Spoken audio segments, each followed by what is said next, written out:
Good Thursday morning, everyone. This is Mary Elizabeth with Sacred Love Tarot. Thank you so very much for turning up and tuning in, for liking, subscribing, commenting, hitting the notification button, and sharing. If you'd like to offer a donation or a blessing for this reading, you can do so through PayPal or Cash App, and those links are in the description below. Let's get into it. This is your Thursday morning energy reading for today, Thursday, May the 30th, 2024.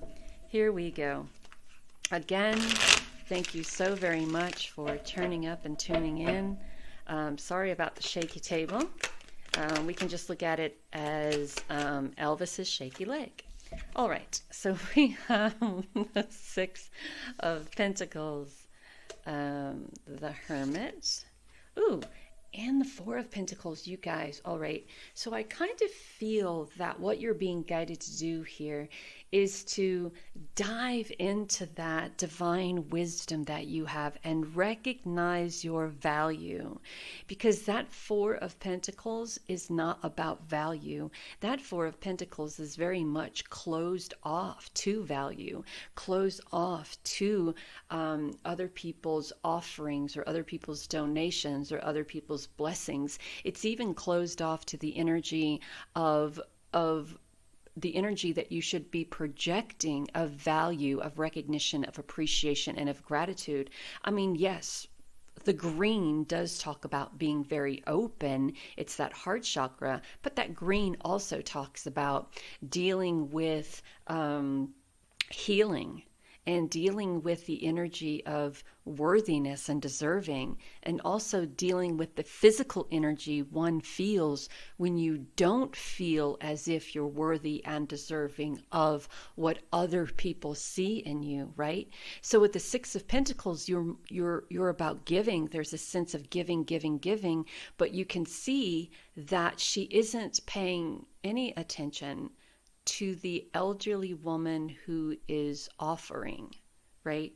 So there, even though the Six of Pentacles is about balancing karmic scales and it is about enough, are you allowing people on the outside to give you as much as you give them?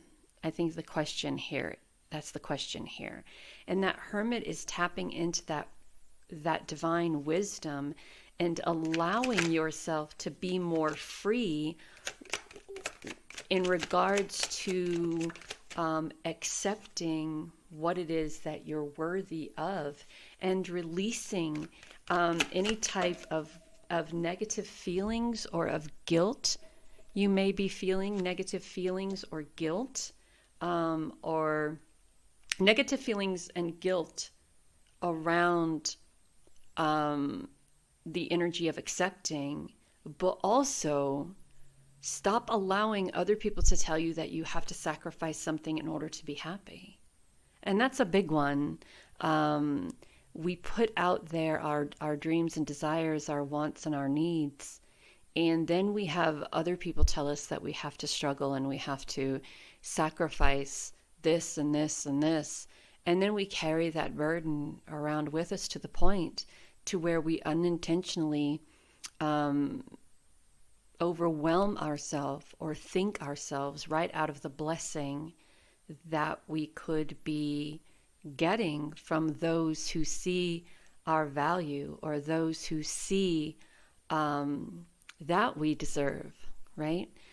Those of us who have bad relationships with money, with the feeling of poverty, with the feeling of lack, and the feeling of guilt, the feeling of unworthiness, undeservingness.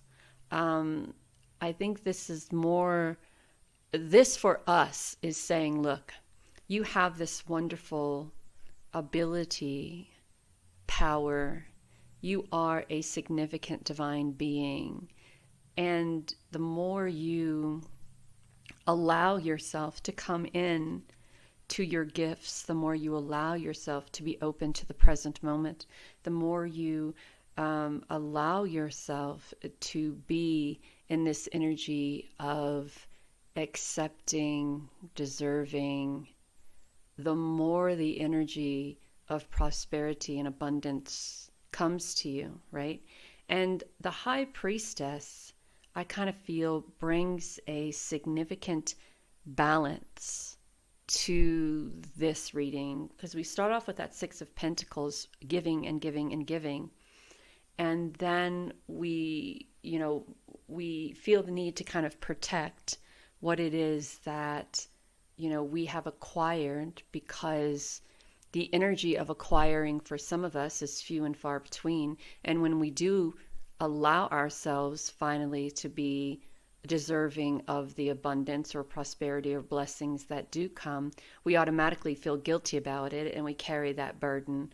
And the high priestess, I kind of feel, balances it all out by saying, well, first of all, we have to stop allowing people to fill our head with negative thoughts and beliefs, and we have to stop believing those negative thoughts and beliefs that we were taught.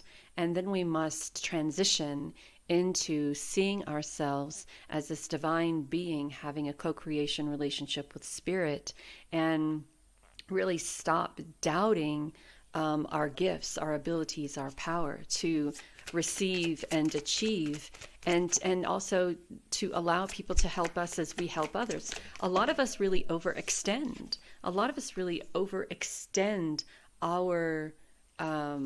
Our desire or our ability to give and give and give and give until it becomes normal until it becomes normal for other people. And then you have the people at the door with the hand out extended. Well, since you're giving anyway, I mean, why not? So I think we have a really hard time accepting, because we are so used to giving and giving and giving until our cups are empty. So we have this well-being card, and I think this transition that you're being guided to make is very much for your well-being. And it is time to kind of bring closure to that feeling of lack or emptiness, or insecurity or uncertainty. I know a lot of us deal with the feelings of generational poverty. I know a lot of us feel that guilt when we come into any type of abundance. It's that generational guilt, just like generational poverty. So we know that, the people who have come before us, we're all poor, and then we step into all of these, being open to all of these blessings, and we feel guilty that we are unable to share that with the generations that have come before us. And then we start holding on to that generational guilt. I wish this was a time and a place where I could have helped, my grandmother succeed, or my mother succeed, or my great grandmother succeed, knowing the way that they grew up, living, dirt floor poor, literally, and not being able to provide for their families. And I think there's a twinge sometimes of guilt. I was watching this interview with Jelly Roll, and he talked about, his past, and how there was a sense of feeling guilty about the blessings that he has acquired since his success. And there were times when he asked himself, what do I have to, is this it? Is this, when he was in poverty, when he was sleeping in his car, is this all that is this all that I can achieve? Is this it? Is this just going to be my life? And so since he has become successful, he has used his success to better the generations that will follow him, because there is no way that we are able to change the generations that were before us. So he is creating a platform to change the generations, not only in his family, but the younger generations, these children who are in jail, or who are in detention centers. He's bringing some sort of light into the darkness and able to change and transition their way of thinking. So that is the positive side of coming into abundance. You may not be able to change the past, but you can make a fucking amazing difference in the future. of other people. So think about that. And this is a journey for you. Most definitely a journey. Is it a journey of finding self? Is it a physical journey? Is it a journey of creating dreams, of making dreams come true, following one's intuition? Is it a spiritual journey, an emotional journey, a physical journey? Is it a journey of inspiration and courage, being inspired by others, being inspired by what it is that you are able to do to create? We have hibernation and rejuvenation. Now, this is going to be something that's going to be quite exhausting, because this isn't just on a physical level. It's mental, it's emotional, and it's spiritual. So we have that Four of Swords energy, that hibernation and rejuvenation. One more card, please. Two more cards. Okay. We'll take it. We have gratitude and thanks. So always come from a place of gratitude and thanks. And we have ground and center. So as you're going through this time of change, as you're going to this time of closure, as you're on this journey, bringing gratitude and thanks and hibernation and rejuvenation, you're also being guided to take some time to go outside and to really ground and center yourself. And that is very important during that hibernation and rejuvenation. That very much helps.